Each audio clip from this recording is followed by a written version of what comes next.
In the year 610 CE, a man sat alone in a cave outside Mecca. Within 2 decades, his message would unite warring tribes. Within a century, it would create an empire from Spain to India. But this isn't just a story of faith, it's a story of economics, social innovation, and perhaps the most effective leadership model in history. This is the rise of Islam, seen through the lens of what textbooks rarely mention. Before Islam, Arabia was far from a desert paradise. It was an economic disaster. Your tribe was your identity, your security, your law. Without it, you were vulnerable. Trade routes brought wealth from Rome, India, and China, yet only a few elite families saw the profits. Women had no inheritance, slaves had no freedom, and infants could be buried alive. Generations were drained by tribal feuds, and the system was predictable but deeply unfair. When Muhammad began preaching in 610 CE, he wasn't just offering spiritual salvation, he proposed an economic revolution. The Quran emphasized feeding the poor, freeing slaves, giving women inheritance, and banning usury.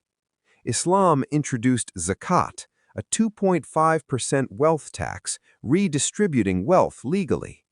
Meritocracy replaced tribal privilege. A former slave could outrank a nobleman. This threatened Mecca's elite. They weren't afraid of God, they feared change. Leadership, not ideas alone, builds civilizations. Muhammad was an orphan, a merchant, a man of experience. He listened to his companions, admitted mistakes, and formed a council, shura. He shared hardships with his followers, obeyed his own laws, and built loyalty through sacrifice. This was strategic genius, creating a system bigger than any tribe, laying the foundations of a civilization. Why did Islam spread so fast? Not by the sword, but because the system worked. New territories found fair courts, lighter taxes, and protection. People could keep their religion, trade thrived, and literacy was encouraged.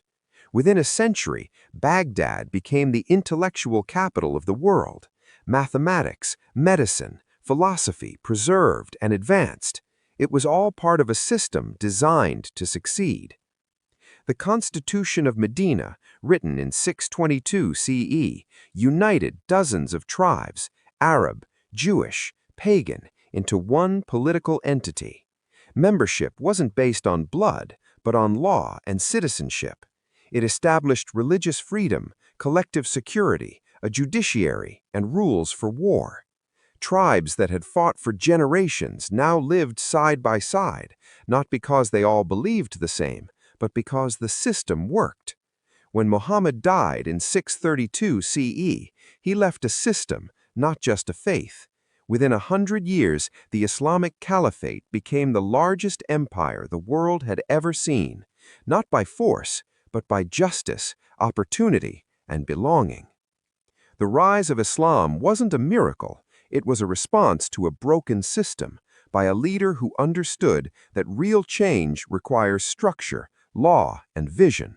In 23 years, a merchant from Mecca transformed how billions would see the world, not by conquest, but by conviction, community, and a system that worked. This is the untold story, not of a religion, but of a revolution.